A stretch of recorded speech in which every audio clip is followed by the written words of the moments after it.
Hello, so I thought I'd just pop on here quickly and do a quick question and answer.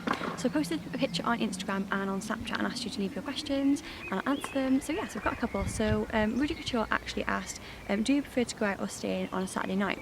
It depends. Like if it's like now, like this weather, then me and Craig will go for a nice bike ride or a nice walk. Or we like going skate. Craig skates, so he's skating now. If you can hear him, there's a big plane. But yeah, but I do love, I am more of a staying in person. I do love staying in, having a bath, a pamper night, and putting my jams on, cutting up on the sofa, whacking the heating on so it's boiling hot, having cookies with Scotty and Craig, and watching some YouTube videos and vlogs, and I just normally sat on TV. My favourite YouTube channels to watch at the moment when I'm staying in on my Saturday nights are Sophie Jolie's, love watching them at the moment. Casey Neistat, obviously, who doesn't watch him?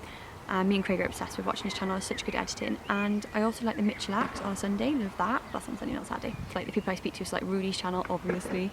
And I love Stephanie's videos as well. Stephanie, Eva, Unicorn Steph, I'll link them all below. So yeah, so that's what I do on a Saturday. Mainly stay in, watch YouTube videos, probably making something. Like last night I was up till 3:45 making pom-poms for my next DIY craft project. Just really random. So yeah, I prefer to stay in. The next question is from Becca and she asked what are my favourite hair products.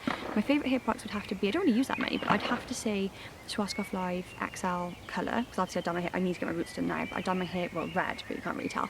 That's my favourite hair dye.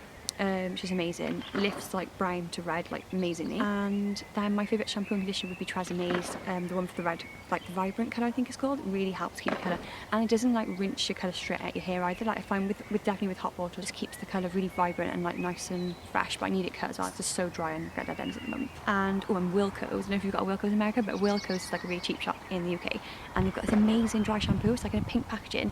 If you're close to a Wilko's, get the Wilko's dry shampoo. It smells amazing, it's pink, and it smells just like, I don't know, it's like hard to describe, it's like tropical. It smells amazing, like coconut. And when I've used it, Craig's like, oh, you smell nice. This is my dry shampoo for my greasy hair, thank you. So yeah, so that's my favourite hair products. Next question from Milan, and she asked what's my favourite hair dye brand, and I'd have to say it was the Schwarzkopf Live, like I just said, because it's amazing. I wouldn't say crazy colours because they just run straight off my hair. You sweat and it literally pours down your face. Now, obviously it's fun if you want to like keep doing like crazy colours, obviously. And like refreshing them like quickly, and like when they run out just do them again, but like I just couldn't cope with the mess, and we've got a brand new white bathroom, so I won't be crazy colouring my hair anytime soon. But yeah, the Schwarzkopf Live Red, awesome, last stages. This is about, I had this on in March, so for Craig's birthday, so, and it's now maybe 8th, so yeah, need it done again soon, but it's fine, and I love it. So yeah, that's what I've been using for the last 7 years, dye my hair red, and the last 4 years, no sorry, last 4 years I've been dyeing my hair red with that, but I was using the L'Oreal Magic Contrast, but that after a while, because it lifts like, because it's like such a strong product, it like lifts your hair, and like I had like a bit of a line where it was like lifting the Magic Contrast on the Magic Contrast, not just my roots, it's like a bit of a streak, so yeah, so I'd have to say that. Next question from Charlie, she said, if you had to eat one thing for the rest of your life, what would it be? I absolutely love mushrooms. Literally, I just love mushrooms. I can eat them just straight out of the fridge, literally. So like anything with mushrooms, so like, is it moussaka? Like the rice? I think it's moussaka.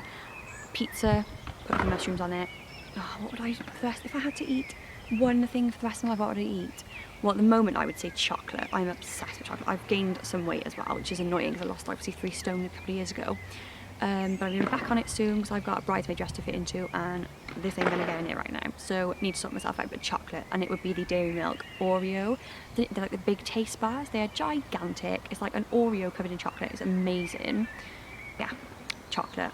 If I could eat it and not get fat, I would have chocolate. But if I had to eat something that wouldn't make me fat, it would be Craig's paella. It's paella's.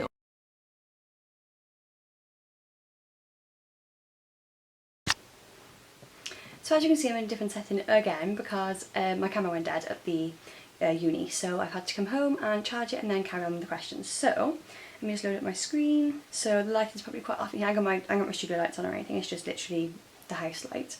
So yeah, so I'm gonna find the questions. Where did I get up to? So Becca also asked, what's your most rewarding experience? And I'd have to probably say, this is actually really hard, I've thought about it. And I was like, my most rewarding, like Craig said, it probably would be when I lost my 3 stone a couple of years ago. But then, that was rewarding obviously, it was really, I felt so good for it. And I kept it off until recently. I've gained it a bit, but with like everything with Jordan and stuff, it's just been, we've been both eating just crap. Other than losing weight was probably when I started, well, when I do my illustrations, like an ongoing thing, when I do my illustrations, because if a person's asked me to do it and I like send them the finished illustrations and I post it on my Instagram, SD Illustrations if you don't already follow me, then the reaction like that they give from seeing their illustration for the first time, like I just love that, like it feels really rewarding. So I suppose that probably would be my most rewarding experience so far, would be like posting illustrations on my Instagram. I've got a spider trapped underneath a vase over there, and Scotty's like trying to get at it, and if he gets to it and knocks it over, there's going to be a spider loose in the house, so I'm not looking forward to that at all. Craig's in the bath, so it's just trapped under a vase. It's too big for me to remove. Your go-to outfit when you don't know what to wear. Now it depends. If we're going out of the house, my go-to outfit, I literally wear the same thing all the time, is skinny ripped jeans, different jeans obviously, but the same like type of thing. Skinny ripped jeans and either a sweatshirt like this, or a hoodie, or a shirt. But if we're like staying in the house, so if I've gone out and that's my go-to outfit, I've gone out and worn that, then my go-to outfit when I come home would be jogging bottoms or pyjamas. If I'm not going anywhere else, then it'll be pyjamas. Literally PJs all the way. Get home, hair straight up, PJs on. I've actually still got my jeans on at the moment and I'm dying to get my pyjamas on and have a bath. So yeah, so that'd probably be my go-to, would be my pyjamas or my jogging bottoms and a sweatshirt, or if I'm leaving the house then it would be skinny jeans and a jumper or a shirt. So yeah. Next question from Millie, and she asked, what's your favourite makeup product from Makeup Revolution? Now I've probably got about two. My favourite, probably three. I'll narrow it down to three because there's loads that I love, and I've just been sent now, where's that gone? I've just been sent in a little goodie bag from Freedom, which I think is the sister site for Makeup Revolution. It's like a sister site to it. A Pro Melt lip gloss, and I love it. It's so nice. It's like, I wouldn't say it was a lip gloss, it's like a liquid lipstick. It's Pro Melt liquid lipstick basically, and it's like a semi-matte finish, so I really like it. And I love the colour, it's like a nice coral colour. So I'm wearing that, well now, not really, but I was wearing it earlier.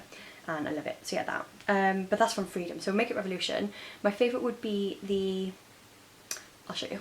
At the moment they would have to be the Vivid Baked Highlighter in the shade Peach Lights, which looks like this. I don't know if you'll be able to see it with this lighting, but it is just the most gorgeous highlighter ever. I think it's a dupe for like a MAC highlighter, but I'm not sure which one because I haven't actually got it. So yeah, that's really good and really cheap too.